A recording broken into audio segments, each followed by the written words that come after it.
오늘 본문의 말씀은 이제 17장과 18장까지 계속 이어지는 말씀들인데요. 앞서서 우리가 16장에서 우린 무엇을 살폈습니까? 일곱 대접의 재앙에 대한 이야기를 했습니다. 제가 말씀을 드리면서도 계속적으로 이야기했던 것이 이 세 번의 재앙이 계속 나왔죠. 세 번의 종류의 재앙이 처음에 그 두루마리의 인이 되어져 있는 그 일곱 인을 하나씩 떼는 그러한 이 환상, 그 가운데 주어지는 이 심판이었고요, 그 재앙이었고, 두 번째는 이제 나팔이 하나씩 불려질 때마다 또 나타나는 재앙이었습니다. 그리고 이제 마지막 재앙이 바로 이 대접 재앙. 그래서 하나님께로부터 나온 그 이 일곱 천사들이, 성전으로부터 나온 일곱 천사들이 그 일곱 대접을, 진노의 대접을 가지고 그것을 이제 하나씩 쏟아가면서 이 재앙이 임하는 그러한 모습들을 보게 되었어요. 이 세 가지 종류의 재앙들은 분명히 차이가 나는 것은 그 결과에 차이가 분명히 있어요. 그 강도의 차이도 나타나고, 그러면서 마지막 재앙은 전 세계, 어떻게 보면 전 우주에 대한 심판으로 나타납니다. 그래서 어떻게 보면 약간 그 강도의 흐름이 있어서 이건 분명히 시간적 흐름의 개념이 있어요.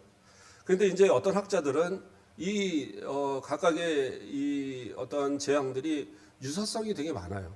비슷한 그 재앙들이 반복되고 있기 때문에, 그래서 이것이 어떤 그런 시간적 흐름이 아닌 같은 사건들을 어떤 여러 각도에서 본 것이 아니냐, 이렇게 이제 주장하는 이들도 있어요.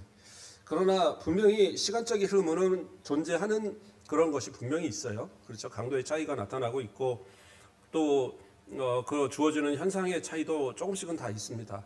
그러면 시간적인 흐름은 분명한데, 그러면 이것이 언제 이루어지느냐, 또 어떻게 이루어지냐에 따라서 그 관해서는 우리가 특정해서 어떤 것이다라고 말하는 것은 상당히 위험합니다. 이걸 보면, 내용들을 보면 그냥 뭐 운석, 뭐 또는 이제 바다의 오염, 또는 뭐 미사일, 뭐 컴퓨터, 뭐 이런 것들하고 대비해 보면 다 맞아요. 근데 2차 대전 때, 또 그 이전에 그 뭐 이 유럽의 뭐 이런 전쟁들, 뭐 이러한 것들이 중세 시대에 뭐 십자군 전쟁을 뭐 이럴 때에도 다 그게 자기들이 볼 땐 맞았던 거예요. 그래서 그때 당시에도 많은 이단들이 이 예수 그리스도의 재림이 곧 오신다라는 그러한 것으로 사람들을 상당히 옥죄이고, 또 이 천주교에서도 면죄부를 팔아내고, 이러한 것들이 상당히 컸다라는 거예요. 그 얼마 전에 어떤 TV 프로그램에서도 나오더라고요. 왜 그 사람들이 이렇게 면죄부에 팔고 하는 거에 속았느냐, 왜 그랬을까? 바로 그 임박한 예수 그리스도의 재림에 대한 기대가 그 당시에 팽배했기 때문에 그랬다라는 거예요. 그러니까 이러한 것들은 계속적으로 반복해서 나타나고 있는 현상이거든요. 그렇기 때문에 오늘날 우리도 마찬가지예요. 지금 우리가 이 요한계시록을 보면서 이것이 딱 맞아 떨어졌다고 해서 이것이 이제 우리에게 마지막 재앙인가 보다, 이제 뭐 예수님이 한 1년 뒤면 오나 보다, 이 생각은 아니에요. 물론 제가 항상 얘기하는 것지만 예수님은 내일이라도 당장 오실 것처럼 우리는 준비하고 있어야 돼요. 도적같이 오실 예수님을 준비하고 맞이할 준비는 되어 있어야 되고, 또 오시기를 주의에서여 어서 오시옵소서 항상 기도하는 모습이 우리 가운데 있어야 되지만, 그러나 이러한 어떤 이 내용들을 자꾸 지금의 현상과 자꾸 연관시켜 생각하는 것은 사실은 좀 위험함이 있어요. 그럼에도 불구하고 내가 볼 때 이런 것이 이렇게 맞아떨어지는 것 같더라. 그건 뭐예요? 내가 기도하라는 거예요. 하나님 앞에 기도하면서, 하나님 이 시대의 악함을, 하나님 이 시대에 이 하나님의 심판이 임박한 이때를 하나님 불쌍히 여겨달라는 그런 기도하라는 의미니까 그렇게 받아들이셔야지, 이것이 이거야 라고 단정지어서 말하는 것은 상당히 위험하다. 또 그러한 생각에 빠지기 시작하면 이단들에 빠지기가 쉬워요. 그래서 그러한 것들을 잘 생각해야 된다. 제가 이 말씀을 좀 이렇게 그 일곱 대접까지의 내용을 정리하면서 다시 한번 말씀을 드리는 겁니다. 근데 우리가 일곱 대접을 끝날 때에 19절을 그 16장 19절을 보면 이제 마지막 일곱 천사가 그 공중에 대접을 쏘았고, 그때 나타난 일이에요. 그때에 큰 성, 큰 성이 세 갈래로 갈라지고 만국의 성도들도 무너지니 큰 성 바벨론이 하나님 앞에 기억하신 바 되어 그의 맹렬한 진노의 포도잔을 받음에, 그렇죠? 각섬도 없어지고 산악도 간데 없더라 하면서 큰 성 바벨론이 완전히 다 무너지고 사라질 것에 대한 예언이 이미 이제 계시가 나타났어요. 그러니까 일곱 번째 대접이 부어졌을 때 이 바벨론이 멸망한다는 거죠. 그런데 이 바벨론은 우리가 알고 있는 다니엘서에 나오는 그러한 바벨론이 아니에요. 이거는 이제 상징적인 의미로 봐야 되죠. 모든 악의 세력들, 예수 그리스도를 믿지 않고 하나님을 대적하고 우상을 섬기고 그 성도들을 핍박하는 모든 세력들의 어떤 그 총체적인 그러한 것으로 보는 그런 입장을 가져야 되는데, 분명히 우리가 볼 때 16장에서 이미 이것이 심판을 받았잖아요. 그런데 17장에서 보면 다시 또 일곱 대접을 가진 일곱 천사 중 하나가 와서 내게 말하여 이르되 이리 오라, 많은 물 위에 앉은 큰 음녀가 받을 심판을 내게 보이리라 라는 얘기를 해요. 그러니까 이미 어떻게 보면 일곱 재앙이 끝났다는 것은 예수 그리스도의 재림, 그리고 하나님의 심판만이 딱 기다리고 있는 거거든요.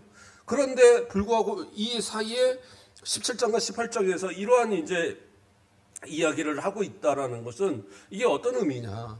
그런데 그러면 이 음녀는 누구냐?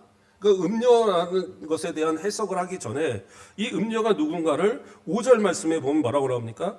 그의 이마에 이름이 기록되었으니 비밀이라 큰 바벨론이라. 큰 바벨론이라. 그래서 이 음녀가 바벨론인 것을 이야기하고 있어요. 더 쭉 뒤로 가서 17장 18절 마지막 절에서 뭐라고 그래요? 또 내가 본 그 여자는 땅의 왕들을 다스리는 큰 성이라 하더라. 그래서 이 큰 성은 바벨론을 의미하는 거거든요. 계속적으로. 그러므로 바벨론이다라는 어떻게 보면 16장에서 이미 다 멸망당한 이 상태에서 왜 다시 바벨론이 나타나고 그 바벨론을 상징하는 음녀에 대한 이야기가 나오느냐? 그러니까 여기서 이제 혼란이 오죠. 그런데 중요한 이야기가 있습니다. 17장 1절에 첫 부분에 뭐라고 나와요? 또 일곱 대접을 가진 일곱 천사 중 하나가 와서, 그러니까 일곱 천사, 일곱 대접, 하나님의 진노의 심판을 가서 쏟아부은 이 천사들 중 하나가 와서 지금 이 음녀, 이 바벨론에 대한 이야기를 하고 있다라는 거예요. 그러면 이것은 무슨 의미가 있는 거냐? 이것이 서로 연관이 있다라는 겁니다. 그러니까 16장과 17장이 전혀 다른 이야기가 아니라 연관 있는 이야기라는 거예요. 그러니까 학자들은 이것을 어떻게 이야기하냐면 바로 이 바벨론의 멸망, 바벨론이 멸망하기 직전에 이 바벨론의 상태와 그리고 이 바벨론이 멸망하는 과정에 대한 모습을 어떻게 보면 16장 19절 이하의 이 이야기를 자세하게 다른 측면에서 다각도의 어떤 모습에서 이것을 설명하고 있는 것이라고 보는 거예요. 그래야지 그 이야기가 맞아요. 그래서 이것은 분명하게 삽입되어 있는 부분이거든요. 사실은 이 17장과 18장을 떼어내도 크게 문제 될 건 없어요. 그런데도 이것이 들어있는 이유는 바로 이 바벨론에 대한 성격, 이 멸망당하는 바벨론에 대한 성격을 분명하게 제시하고자 하는 그러한 의미가 갖고 있는 거예요. 자, 그렇다면 다시 한번 우리가 17장을 이제 보도록 하겠습니다. 일곱 대접을 가진 일곱 천사 중 하나, 가 와서 내게 말하되 뭐라고 해요? 이리 오라, 많은 물 위에 앉은 큰 음녀가 받을 심판을 내게 보이리라, 이렇게 이야기하고 있어요. 그러니까 이제 천사가 보일 계시에 대해서 이야기하는 거예요. 어떤 것을 보여줄 것이냐, 어떤 것을 말해줄 것이냐에 대한 것을 이야기하고 있는데, 그러니까 어떻게 보면 지금 이것은 독립적인 이야기이기 때문에 앞에서의 시간적 흐름 속에 존재하는 건 아니에요. 그리고 우리가 이제까지 봤던 이 이야기들도 사실적으로는 어느 자리에 이것이 들어가느냐, 시간적 흐름의 개념 속에서 이해해서는 되지 않는 부분들이 있습니다. 그래서 7년 대환란 같은 경우에서도 결국에는 마지막 때에 있을 환란들이잖아요. 이것이 숫자적인 것은 아니고 분명하게 그러한 큰 환란에 대한 의미인데, 이것이 끝난 뒤에 예수 그리스도의 심판이 분명히 있거든요. 그렇기 때문에 이 7년 대환란, 어떻게 보면 이것이 또 그 위에 어떻게 보면 내려지는 이 재앙과 모든 것이 다 함께 혼용되어 있는 부분이 분명히 있습니다. 그러니까 시간적 개념에서 이해할 수 없다는 것을 분명히 여기서도 말하고 있는 거예요. 자, 그런데 많은 물 위에 앉은 큰 음료. 그러면 많은 물은 어떤 것을 의미하느냐? 그렇죠? 이 많은 물은 여기서 15절에 보면 뭐라고 나오냐면 또 천사가 내게 말하되 내가 본 바 음녀가 앉아 있는 물은 백성과 무리와 열국과 방언들이라 이렇게 하고 있어요. 그러니까 모든 세속의 나라들, 세속의 모든 민족들을 이야기하고 있다라는 거예요. 그래서 사실은 이제 이 6절까지가 1절에서 6절까지가 음녀에 대한 설명이고 그리고 7절부터 마지막 18절까지가 이 음녀에 대한 해석입니다. 그리고 18장으로 들어가면 이 음녀를 바벨론으로 바꾸어서 바벨론에 대한 또한 멸망에 대한 이야기가 쭉 이어지거든요. 그래서 이 음녀는 바로 바벨론이고 또 이 음녀는 어떠한 위에 앉아 있느냐? 많은 물 위에 앉아 있어요. 근데 이 많은 물을 15절에서 해석할 때 천사가 해석해 줄 때에 뭐라고 그랬어요? 그러니까 모든 민족과 모든 나라를 의미하는 겁니다. 그 위에 바로 이 음녀가 앉아 있다라는 건데 음녀라는 것이 구약에서는 보통 이 무엇을 상징하냐 하면 우상 숭배, 영적 어떤 그러한 타락 이것을 설명할 때 음행이라고 얘기를 합니다. 그렇잖아요? 실제적인 음행도 문제지만 그 음행과 더불어서 마찬가지로 강하게 말씀하시는 것이 바로 우상 숭배고 그래서 이스라엘 백성들이 우상 숭배하는 것을 음행을 행했다라고 곳곳에서 이것을 질책하는 내용들이 우리가 이미 알고 있어요. 그래서 이 음녀는 바로 그러한 의미가 있습니다. 그래서 이 바벨론의 의미도 마찬가지고 이 음녀의 의미도 마찬가지지만 세상에 있는 많은 사람들을 미혹하고 타락하게 하고 하나님을 대적하게 하고 우상을 섬기게 하고 그러한 또 믿음에서 약한 자들을 배교하게 하고 하는 이러한 모든 일들을 행하는 그러한 어떤 영적 세력 그렇게 보아야 할 겁니다. 실제적인 어떤 성이나 어떠한 인물이나 이게 아니라 여기서의 음녀는 그러한 그 영적 어떤 그러한 조직 세력 이러한 의미를 갖고 있어요. 그래서 이것이 이제 나중에 이제 뒤에 가면 짐승을 타고 이런 부분이 나오는데 그런 어떤 이제 악한 그 통치자들이라고 표현할까요? 이 시대의 악한 통치자들과 연합되어지면서 하나님을 대적하고 세상을 아주 타락하게 만들고 믿는 자들을 핍박하고 이 실패하게 만들려고 하는 이 사단의 이 악한 일들을 행하는 그러한 모습들이 나타나게 되거든요. 그래서 이 음녀는 그러한 하나님의 사람들을 미혹하고 그들을 타락하게 하려는 그러한 자들이고 또 그러한 세력이고 그리고 이 세상의 모든 악한 이 나라들을 주관하는 그러한 존재가 바로 음녀 이 바벨론으로 표현되고 있는 겁니다. 그들이 바로 이 세상에 하나님을 믿지 않는 모든 이 악한 이 세력과 그 나라들을 다스리고 있는 거예요. 그것이 마른 물 위에 앉은 큰 음녀고 이제로부터 이야기하고자 하는 것이 바로 이 음녀가 받을 심판에 대해서 얘기한다. 그래서 이 음녀 곧 바벨론이 멸망하게 되는 그 과정, 심판받게 되는 과정에 대해서 설명하겠다 이야기하는 거예요. 그러니까 앞서서 우리가 얘기한 것처럼 19절에서 멸망 나왔던 그 바벨론의 그 멸망을 좀 더 자세하게 푸른 이야기다. 충분히 이제 그렇게 해석이 가능한 겁니다. 자, 이어서 2절에서 뭐라고 합니까? 땅의 임금들도 그와 더불어 음행하였고 땅의 임금들은 세속의 통치자들이죠. 악한 통치자들. 그런데 그들이 뭐예요? 그와 더불어 음행하였고 음행하였다는 건 앞에서 마찬가지로 하나님을 저버리고 하나님을 대적하고 우상 숭배하는 그런 모습들을 얘기하는 겁니다. 그러니까 세상의 임금들, 다시 말해 세상의 통치자들이 그러한 이 모습에 빠져 있다라는 겁니다. 또 이어서 땅에 사는 자들도 그 음행의 포도주에 취하였다 하고, 그러니까 음행의 포도주에 취하였다. 결국에는 그 타락한 모든 문화와 타락한 그런 정치, 타락한 어떤 종교, 뭐 이러한 모든 것에 이제 총체적으로 모든 사람들이 다 물들어 있다라는 거죠. 그러니까 엄밀히 구분을 하자고 한다면 이들은 앞서서 우리가 살폈던 짐승의 이름에 그 수를 이 표 받은 그것을 이마에 또 오른손에 받은 그러한 이제 존재들을 얘기하는 거지. 그러한 사람들, 이러한 사람들이 다 이 음녀의 그 소나기에 다 있어서 그 가운데 취해서 그 안에서 헤어나지 못하고 살아가는 그런 모습이 될 거라는 겁니다. 이러한 환상 뒤에 또 3절에 곧 성령으로 나를 데리고 광야로 가니라 이렇게 나와요.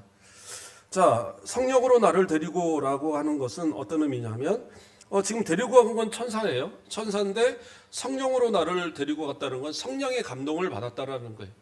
그러니까 이 지금 자신이 보고 있는 이 음료를 보고 있는 이 환상의 장면이 갑작스럽게 그 무대가 지금 이 광야로 바뀌어 있는 겁니다. 광야로. 근데 이 광야로 바뀌었다는 이 의미는 어떤 의미일까? 갑자기 광야로 지금 이끌어내셨어요. 물론 예수님께서도 시험을 받으실 때 광야에 가셔서 광야에서 이 성령에 이끌려 가셔서 그곳에서 40일 동안 금식하시고 그리고 이제 그 마귀의 시험을 받으셨죠. 물론 그런 식으로 이제 이 광야를 어떤 시험의 장소 또 그런 핍박의 장소로 보는 해석도 있지만 그러한 해석보다는 여기서는 이제 그 이후에 나타나는 내용과 한번 봐야 돼요. 나를 데리고 광야로 가니라 하면서 내가 보니 여자가 붉은 빛의 짐승을 탔는데 하면서 붉은 짐승을 탄 여인을 보게 되는 거예요. 그러니까 이 여인은 앞에서 말했던 음녀입니다. 음녀 바벨론을 이야기하는 건데 이것이 지금 붉은 이 자주빛의 죄송합니다. 붉은빛 짐승을 타고 있다는 거죠. 지금 이것을 보고 있는 겁니다. 그러니까 어떤 핍박을 받고 있는 게 아니에요. 그래서 또 다른 학자들은 이 광야로 나온 것은 곧 광야의 그 어떻게 보면 조용한 그 상황을 이 염두에 두고 얘기하는 거예요. 그러니까 막 시끄러운 그 세상 가운데 들어가서 세상과 막 얽혀 있을 때는 그 세상의 더러움을 알지 못한단 말이에요. 세상의 악함을 알지 못한단 말이에요. 그러니까 그것에서 한 발짝 빠져나올 수 있도록 그래서 그것을 지켜볼 수 있는 객관에서 지켜볼 수 있는 그 자리로 인도하셨다 이렇게 보는 거예요. 성도들도 때로는 그런 것 같아요. 세상에 얽매여서 살아가다 보면 세상의 학문, 세상의 물질, 세상의 지위, 세상의 권세 이것에 막 빠져 있다고 보면 때로는 내가 지금 어떻게 신앙생활을 하고 있는지 어떻게 내가 믿음을 가지고 나아가고 있는지를 스스로 판단하지 못할 때가 있어요. 그냥 나는 잘하고 있는 것처럼 나는 아무 문제 없는 것처럼 그냥 남들 다 이 정도는 하고 아니 남들보다 나는 잘하는 것처럼 이렇게 생각한단 말이에요. 그게 문제입니다. 그러면서 하나씩 허용하다 보면 어느 순간 그 안에 그냥 이렇게 들어가 있는 거예요. 그렇죠? 왜 이 사막에 낙타의 이런 그런 예화가 있어요. 어떤 사람이 낙타를 데리고 이 여행을 하는데 텐트를 치고 이제 있다 보니까 낙타가 그러는 거예요. 주인님, 저 너무 추운데 머리 하나만 집어넣으면 안 될까요? 머리 집어넣어라. 그러니까 주인님 발도 시린데 앞발만 좀 넣으면 안 될까요? 그러다 엉덩이도 시린데요. 이러다 보니까 나중에 텐트를 다 차지하고 주인은 밖으로 쫓겨나서 잤다. 뭐 이런 이제 예화가 있어요. 하나씩 허용하다 보면 결국에는 내 자신도 잃어버리고 모든 걸 다 잃어버리는 신앙도 잃어버리는 그러한 우매한 모습에 빠질 수밖에 없어요. 어떻게 보면 이 광야가 상징하는 것은 그러한 것 같아요. 죄악을 바라보는 죄가 죄인 것을 바라볼 수 있는 그러한 어떤 장소, 나의 연약함을 깨달을 수 있는 그러한 장소. 때로는 이러한 장소가 우리 가운데 필요한 거죠. 자, 그래서 어쨌든 천사는 또 성령의 감동으로 이 천사가 이끄는 대로 광야로 나아갔습니다. 광야로 나아가서 자, 무엇을 봤어요? 다시 좀 봅니다. 내가 보니 여자가 붉은빛 짐승을 탔는데 자, 여기서 붉은빛 짐승을 탔어요. 그런데 이 짐승이 보면 뭐라고 나옵니까? 그 짐승의 몸에 하나님을 모독하는 이름들이 가득하고 7 머리와 10 뿔이 있으며 이렇게 나오죠. 어디서 많이 본 겁니다. 이건 뭐예요? 예, 그 앞서서 그 13장에 보면 13장 1절에 보면 내가 보니 바다에서 한 짐승이 나오는데 뿔이 열이요 머리가 일곱이라 그 뿔에는 열 왕관이 있고 그 머리에는 신성모독하는 이름들이 있더라. 비슷하죠? 다른 것이 있다고 한다면 그 신성모독하는 이 이름들, 이 악한 말들이 몸이 아닌 머리에 써 있다라는 이것 외에는 동일합니다. 그래서 이것은 학자들은 같은 존재로 봅니다. 같은 것. 그래서 이 짐승은 뭐예요? 이 세상을 그 마귀의 힘으로 이 정복해가는, 그러니까 적그리스도의 세력 또는 적그리스도로 보는 그러한 모습입니다. 그러므로 지금 이 음녀가 그 붉은 짐승을 탔다라는 것은 뭐냐? 결국엔 이 악한 이 세력들과의 연합을 통해서 이 성도들과 또 이 교회가 제대로 존립하지 못하도록 믿음을 지키지 못하도록 방해하는 그런 엄청난 핍박을 행하게 될 그러한 존재들의 연합이 돼 버리는 거예요. 그러니까 이 악한 세력들 간의 연합이 되는 겁니다. 그래서 그런 악한 어떤 이 문화를, 악한 어떤 이 정치적 또 경제적 모든 것을 다 주관하는 이러한 존재들이 하나님을 대적하고 이 성도들, 교회를 핍박하는 이러한 존재들이 연합했다는 이 순간 이 자체가 이것은 엄청난 핍박을 또 줄 것을 보여주는 그런 상징적 의미가 있어요. 그리고 여기서 특별히 붉다라는 의미도 뭡니까? 이 붉은 것은 결국에서는 되게 호전적인 어떤 공격적인 그런 색깔이잖아요. 또한 이것은 용의 색깔입니다. 앞에서 12장에 나오는, 그렇죠? 3절에 보면, 12장 3절에 보면 하늘에 또 한 이적이 보이니 보라 한 그 붉은 종이 있어 나오죠.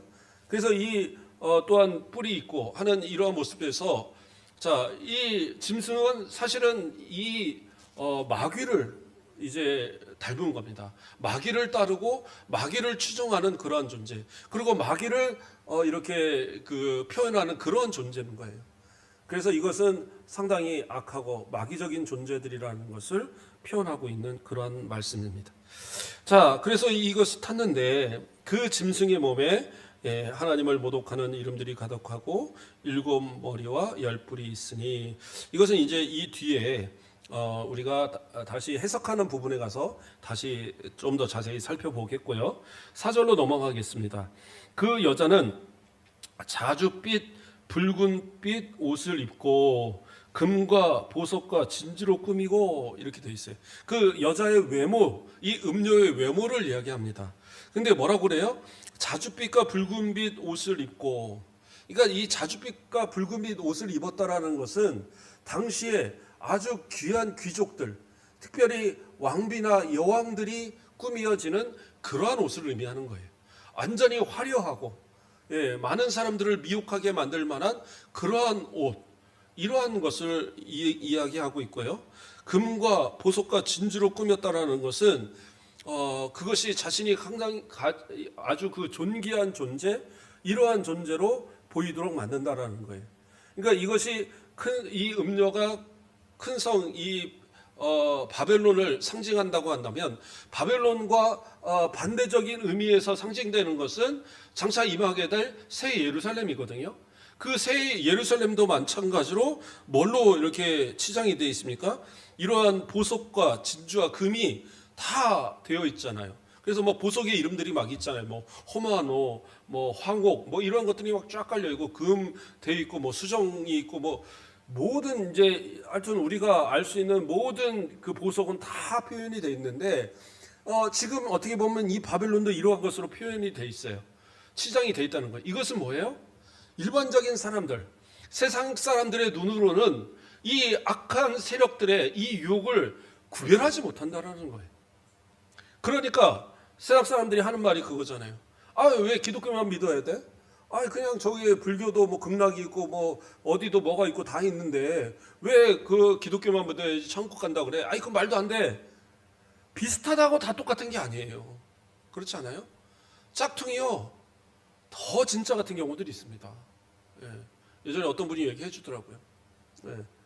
목사님 짝퉁도 가격에 따라 다릅니다 그러더라고요. 그래서 뭐가 달라요? 그랬더니 한 뭐 10만 원짜리 이런 거는 누가 봐도 짝퉁. 한 30만 원짜리 되면 좀 구별하기 힘든 짝퉁. 한 50만 원, 한 100만 원 되면요 아예 구별을 못 한답니다. 거의 진짜고 완전 똑같아서 전문가들이 봐도 구별하기 힘들 정도로 그렇게 짝퉁을 만든대요. 그런데도 짝퉁은 짝퉁이에요. 그렇잖아요. 그것을 그 진품이다라고 말할 수는 없는 거잖아요. 그런 것처럼 바벨론의 이러한 화려함, 음녀의 화려함은 세상 사람들을 미혹하기에 충분한, 심지어는 믿음 약한 성도들을 미혹하기에 충분한, 그렇다고 해서 인치심을 받은 하나님의 백성들이 미혹되는 건 아니죠. 물론 잠시 미혹됐다 돌아오는 기도 있겠지만 교회 안에 있다고 해서 제가 여러 번 얘기했지만 다 구원받는 백성은 아니에요. 그럼 우리가 아닙니까? 그건 아니에요. 무슨 얘기냐? 믿음으로 구원받는 거잖아요. 근데 그 믿음이 없다 그러면 제가 아무리 뭐 집사님 천국 가요, 뭐 권사님 천국 가요라고 얘기를 해도 그건 제 말이지 이거는 그게 아니에요. 내가 믿어야지. 하나님 앞에 아무리 뭐 목사님이 그 정도 믿음 갖고는 안 돼요라고 말해도 내가 확실히 믿으면 그 믿음으로 천국 가는 거예요. 그건 누구도 뭐라고 말할 수가 없어요. 그런 것처럼 믿음에 연약한, 어떻게 보면 믿음이 없는 그러한 성도들 가운데는 미혹되어서 배교하는 자들까지 나타날 정도로 그렇게 아주 화려하게 만드는 거예요. 이단들이 그렇잖아요. 이단들이 얼마나 화려하게 말과 그러한 모습으로 성도들을 꿰어냅니까? 마치 진짜 그 도둑질하듯이 서리하듯이 막 그걸 빼간단 말이에요. 그런데 그렇게 끌려가는 이 성도들이 그러면 돌아와야 되는데 이게 못 돌아옵니다. 그냥 거기에 막 빠져갖고 오히려 이 믿음의 견고한 성도들을 뺏어가려고 정말 이야기합니다. 세상 가운데는 완전한 건 없잖아요. 목사님도 완전하지 않고 우리 성도들도 완전하지 않습니다. 우리 교회도 완전하지 않아요. 그런데 어떻게 합니까? 그 이단들은 마치 자기네들은 완전하고 교회는 뭔가가 부족한 것처럼 그래서 외적인 걸 가지고 목사님의 어떤 개인적인 어떤 부분들을 어떻게 해서 그것을 막 부각을 시킨다든가 성도들의 어떤 잘못을 아주 큰 것처럼 막 부각을 시킨다든가 막 그러면서 교회를 비평하고 불만하게 만들고 이러한 모습을 통해서 자신들을 정당화시키면서 그렇게 이것은 막 사랑이 넘치고 은혜가 넘치고 그러면서 이제 끌고 가는 거죠. 그러면 결국에 어떻게 해요? 영혼 망하고 육신도 망하는 거예요. 소망이 없습니다. 하나님 앞에 정말 부족한 것 있으면 기도하고 믿음으로 신앙을 지켜가는 거지. 그러한 세상의 이 악한 영들에게 유혹당하고 미혹당하는 거 이거 정말 어떻게 보면 수치스럽고 부끄러운 일이잖아요. 그런데 그렇게 당해도 모를 정도로 이 바벨론, 이 음녀 너무나도 화려한 모습으로 너무나도 아름다운 모습으로 우리를 미혹한다라는 거예요. 그렇기 때문에 영적으로 분명하게 깨어 있어야 될 이유입니다. 그리고 또 뭐라고 합니까? 손에 금잔을 가졌는데 가증한 물건 그의 음행에 더러운 것들이 가득하더라.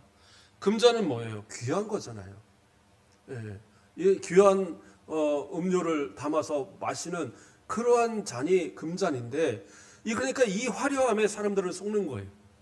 그 물질에 또 그러한 어떤 이 명예, 권세 다 속는데 그 안에 정작 들어있는 건 뭐예요? 아주 더러운 것들, 가증한 것들 이러한 것들이 가득하다는 거예요. 뭐예요? 우상숭배. 이 가증한 것들은 우상숭배를 의미하죠. 우상숭배와 모든 타락과 더러운 것들이 가득한 그러한 모습으로 이 성도들을 그러니까 사람들을 미혹하고 다 넘어뜨리는 그러한 모습들을 갖게 된다라는 거죠. 그리고 또 이 음녀는 또 특징이 5절에 보면 그의 이마에 이름이 기록되었으니라고 하고 있어요. 그러니까 어떤 이름이 기록이 되어 있어요. 그러면 이마에 이름이 기록되었다라는 이 의미는 뭐냐? 이것은 이제 로마의 어떤 그 음녀 창기들의 어떤 그런 이 모습을 어느 정도 이제 이 받아들여서 설명한 이것으로 봅니다. 물론 이것이 아니라고 주장하는 분들도 있는데 설명적으로 봤을 때는 맞아요. 무슨 얘기냐면 이 화려하게 앞에서 이렇게 화려하게 옷을 입은 것처럼 이렇게 여인들이 꾸민다는 거예요. 그렇게 몸을 파는 여인들이 이 치장을 다 하는데 뭐 어떤 차이가 있느냐? 이마에다가 띠를 두르는데 그 띠에다가 자기의 이름을 쓰는 거예요. 뭐예요? 그러니까 택해서 오늘 너하고 나하고 재밌게 지내자 선택하게 하기 위해서 이름을 쓰는 겁니다. 그러니까 그러한 띠를 두르는 거예요. 이게 차이인 거예요. 그래서 그 화려한 모습만 보면 어느 집 귀한 이 귀빈인가 보다 이렇게 생각할 여지가 있는데 그 띠를 보면서 이 사람이 창기구나라고 알아볼 수 있다라는 거죠. 그런데 여기서 말하는 것도 결국에는 어떤 그러한 의미다라는 거죠. 예, 이 음녀가 구별되어지는 이마에 음녀의 이름이 기록이 되어 있는데, 근데 문제는 뭐냐면 그 뒤에는 나오는 말씀이에요. 비밀이라. 이게 무슨 얘기예요? 그 이름은 써 있지만 알아보지 못한다는 거예요. 그러니까 앞에서 말했던 거와 마찬가지로 음녀의 그 본색을, 음녀 바벨론의 그 본색을 구별하지 못하는 거예요. 그 정도로 아주 비밀스러운 것이 바로 이 악의 세력들의 모습이다라는 겁니다.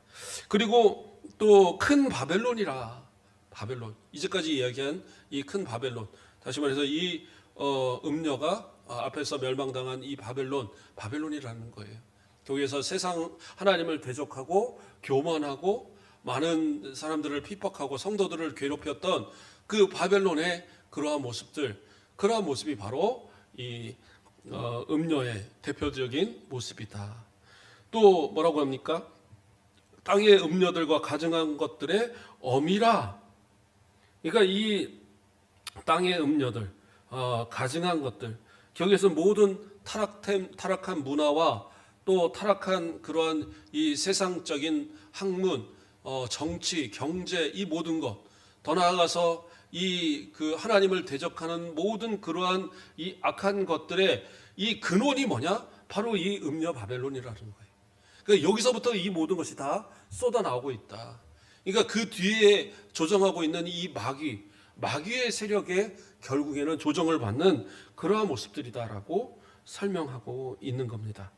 예, 그러면서 또 6절 말씀에 오늘 6절까지만 보도록 하겠습니다. 또 내가 보매 이 여자가 성도들의 피와 예수의 증인들의 피에 취한지라. 그러니까 이제까지 이 음녀가 행한 이 모습들, 짐승과 연합하고 그렇게 행했던 이 모습들, 그러면서 유혹하고 했던 이 모습들의 최종적인 목표가 뭐냐? 6절에서 밝히고 있는 거예요. 이 여자가 성도들의 피와 예수의 증인들의 피에 취한지라. 성도들과 예수의 증인들은 같은 말이긴 한데 조금 차이가 있다고 하면 학자들은 성도들은 어떻게 보면 일반적인 성도들, 그리고 이 예수의 증인들은 순교자들 이렇게 구분하기도 합니다.